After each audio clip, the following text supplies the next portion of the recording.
Пайгамбар саллаллаху алейхи ва саллям Рамазан айда берешендүүлүгү күчөйөт эле.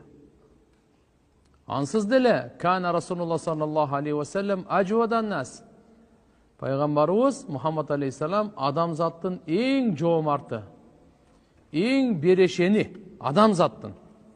Билип алыңыз таксыр. Адам атадан тартып кыямат күнгө чейин канча инсан келсе, жоомарттардын эң жоомарты адамзаттын, эң берешени бул Мухаммад Расулуллах. Бирок Рамазан айда пайгамбарыбыздын жоомарттыгы күчөйөт экен да. Берешендүүлүгү күчөйөт эле дейт. Ошон үчүн иншалла бардык жакшы амалдардан үлүш алайлы. Зикирден дагы, Курандан дагы, намаздан дагы, дуадан дагы, садакадан дагы, бардыгынан кичине болсун күн сайын ошолордон баарын үлгүрөйлү.